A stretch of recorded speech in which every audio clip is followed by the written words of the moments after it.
Have you ever tried coffee with avocado or egg or coconut? What makes South Vietnam's coffee culture unique? Here's cheers to all. Oh, that is good. There's so much more to learn about coffee, so I find it fantastic. Hi, I'm Justine. And I'm Daryl. And we're the Breakaway Bravehearts. Daryl and I are going to be trialling as many different coffees as we can find, and then we're going to go directly to the source and talk to one of the experts. So we're in Ho Chi Minh City. There are many cafes, and this is just a little cafe we popped into. This is my first ever try of a peppered coffee. Ooh, that's got a bit of bite to it. It's got kumquat in it as well. So bitter, sweet, and pepper. All the ingredients I like in a red wine. You're going to have to try that. As you can see by her face. I'm being cautious. Okay. Okay, there's an initial hit there of the pepper, which is not my favourite thing. But there's a lime or something in there too. It's kumquat. That's the kumquat, yeah. That's quite nice. But it's sitting there, it's the pepper sitting there. That one's not for me. So I'm going to try my cinnamon hot coffee. So there's actually a big chunk of cinnamon in, I presume, just an espresso. So let's give that a try. Oh, that's nice. Warming, I'm That's sure. a Christmassy coffee. That's nice. It's kind of like a lukewarm. Yeah, that's actually really nice. Oh yeah, that works really well. Yeah. Cinnamon and coffee, definitely. Very nice. Vietnam first started producing coffee in 1857 when it was brought here by the French, and they are now the second largest producer of coffee in the world. 97% of the bean they produce is Robusta, which makes it more bitter, and therefore you get all these different types of flavoured coffees. So we've been hunting for avocado coffee, or Café Ket, maybe that's how you say it. This cafe did not have it on their menu, but she's going to make it for us anyway. Okay, wow. Look at that. All right. It's looking more like an avocado smoothie, but with an espresso shot on there. Yeah. So I'm getting the best of both worlds here. It is creamy, so almost milkshakey rather than smoothie only. Okay, that's not bad actually. It's actually not bad at all. It's like I was expecting a strong avocado taste. It's actually really refreshing. I do love avocado and I do love coffee. I wouldn't say match made in heaven, but it's definitely very tasty. So my one is also green, just to go with the theme. It's a matcha coffee. Okay, that's weird. That's quite punchy with the matcha. Oh, good. But then there's the aftertaste of the coffee, which I actually really like. Oh, that's really nice. Yeah. You get a weird sensation of coffee and tea all in the same mouthful. Anyway, this is a very long coffee, so you guys don't want to be spending all the time just watching us drinking coffee. You do know I edit these things, right? So that was a great little surprise. We just popped in here and she made it to order and it was beautifully done. Thank you so much. Bye.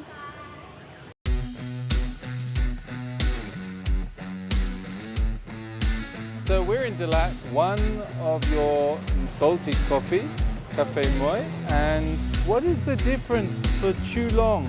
Ah.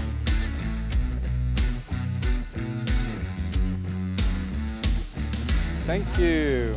Of course, from a sustainability point of view, there's a lot of plastic here. We just want to highlight, Mr. Chulong, that you've got to try and keep the plastic to a minimum. So which one should I try first? How would you do it if you were testing wines? Oh, the expensive always goes to the end. Right, there you go. Okay, yeah, it's not overly salty. Well, you've got the creaminess, you've got the bitterness, and you've got a slight edge of salt at the end. Quite a good combination in that respect. It's hitting all the parts of the taste buds. It's kind of Starbucksy, gonna be honest with you. Yeah. I do like that salt underneath. There's not a lot of it. You can't really tell that it's actually, here it comes. Yeah, do you see what I mean? Yeah, that is a nice combination, the cream and the coffee and the salt. I do like that. This one's 75K. That's a lot thicker. Oh yeah, you can definitely taste the salt in that. That's very Moorish. Oh, that is good. This one now tastes sweet. This is like intense. It doesn't have any information about sugar content. I'm imagining there's a lot. I'm gonna guess the cream is not vegan, but this is quite thick and chunky. Wow. Now you can see why there is a difference in price. Truly mouth explosion. But damn, that's good. Going back to this one, it doesn't taste as good anymore. The first initial power pack was brilliant. But as I get through this, actually, I don't know if I will get through it. So I don't even know if I'm getting my coffee this morning. You can have this one back. I'm gonna finish this one. Oh, it's very strong down there. And actually, yeah, now even I'm getting to the point of that's enough. It's been a tasty side entertainment, but Yeah, I still need to go and get my Americano. Yeah. So this morning we are trying Café Ket Noi. This doesn't look like our regular Americano. It literally sticks to the spoon. It has legs, as we would say in the wine business. Yeah, that's right. A bit real chocolatey taste. Definitely, yeah, it's bitter. It's strong. I'm not sure about this one. Really yummy. But they give you like this as well I'm gonna need to that. go with it. I think that might be to help it go down. That was like a punch, that first one for me. That was pretty full on. But I actually do want to go back in for more. Let's just enjoy. Cheers. Once I get used to that initial assault on my tongue, I actually really like the aftertaste. Yeah, that time I took a little bit too much. One sip at a time for me. One sip at a time.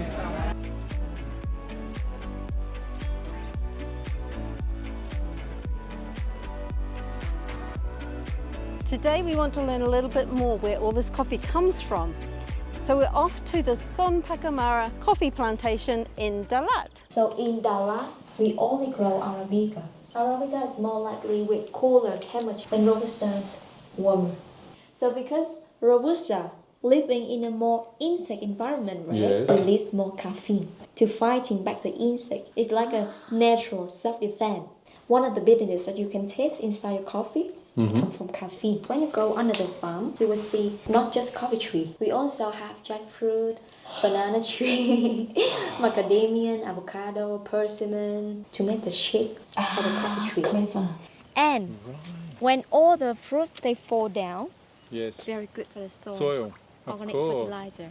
We don't need to water the coffee tree too because the rainfall is enough. That's fantastic, isn't it? Yeah.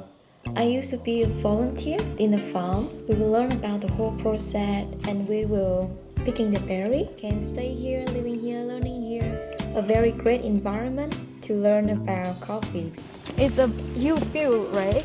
Yeah. The more that I know, the more I feel I know nothing. So I just try my best to sharing what I know. That's awesome. No secret, only passion. Pretty cool. In my farm, if you want to make the high quality, you have to know exactly how many the mineral, Yes. sugar, pectin, protein, lipid, and amino acid. When you taste it, you can feel the sweetness. Oh, how interesting. It's a berry. Yeah, it's a berry, right? It's simply a berry. Okay. But of course, our tongue cannot know the exact number of sweetness, right? We need the machine. And this is the Brix index you're Yes, talking about, exactly. right? You select only those that have got a Brix over the 60. More than 60, you can make specialty coffee. Okay, 20. Oh, I see, yeah. I don't know if you can get that. So we only doing the filter coffee, you pour over. Okay. And the only pressure here is like the gravity. It's gonna take more time. I will control it about 2 minutes and 30 seconds. I'm gonna clean the paper first. And also I will warm up the temperature of the tool. Just take a deep breath. Yeah. It doesn't actually smell like coffee. It's not like what you'd get out of a packet. I'm gonna measure the water and the time in here. It's much more careful kind of process, isn't it, than just... I think every way that you're doing it, you should be careful. And every time that I put the water to the coffee, it's gonna extract different flavor. That's why maybe when you drink espressos, they're gonna give you a little spoon. I think you should use the spoon and stir every flavor together before you drink it. Oh yeah, that's really nice, very delicate actually. This one you can feel pretty balanced in the first one. And then when it's cooled down, you're gonna feel more fruity flavor. And in the end of your throat, in the aftertaste, you can feel a bit of sweetness. That's nice, isn't it? It's very balanced. That's really nice. There's a fruitiness on the nose as well. If you're doing coffee at home, my suggestion is play with it. Just understand your bean. 70% the quality of the coffee that you drink depend on the farm. 30% left can be how you roast it and how the barista extract it. I've now got my specialty coffee. It was just amazing learning what goes into coffee. So I think it's okay to play with the coffee when it's a lower quality bean. But if you've got a decent bean that is lightly roasted, then I hear what he's saying. Just filter coffee for 2.5 minutes and appreciate the bean and the process that it's gone through, because that was an incredible process. There was so much science involved. It really blew my mind.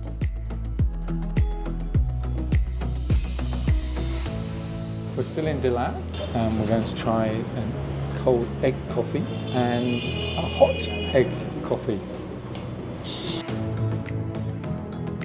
I'm going to try some of the egg. I think I'm going to need to mix some of that in because the egg is quite sweet. Yeah, it's not mixing, is it? You've got two different flavours. If you start sucking at the bottom... No, it doesn't work. My technique didn't work. It's actually sitting inside a bowl of hot water. It's the coffee at the bottom and it looks like a layer of some kind of egg stuff on top. And that's like a cocoa on top. It's really creamy, like a custard kind of. But it's not hot. It's not too sweet. It's actually really good. Almost slightly kind of meringue-ish. Stir it in a bit. That is very tasty. It's really thick and creamy and smooth, and you get like sort of overtones of coffee in there. It's not as rich or sweet as the salted coffee, which was too overpowering. This one's much more subtle. Wow, that's really good. That's almost probably fair to say my favourite coffee so far. When you drink it through it, it really is two tastes. You get the sweet and the coffee together. Really, really tasty. So a bit more expensive, but worth it, I think. That you could really taste the quality in there. Yes, this one is not hitting our sustainability goals. This one's the coconut. Okay, yeah. You get the coconut. Nice, strong coffee. Yeah, I like the coconut because it balances out the sweetness. Just brings a richer, more kind of robust flavour to it. So I don't know what's in there, but we're about to find out. Perhaps a condensed milk in there? I can taste cortado. Yeah, it's sweet coffee, basically. I mean, it's okay. It's not something I would go out of my way for. This is better. I guess Daryl wants one of them now. I would be the martyr. Oh. Of course, coffee is just as much about socialisation and culture as it is about taste. So this little cafe we found in Connoisseur is designed specifically for social media. It's all beautifully presented. There's lots of different spaces with different types of backdrops, and you'll see a lot of TikTokers, Instagrammers, social media influencers creating their perfect shot.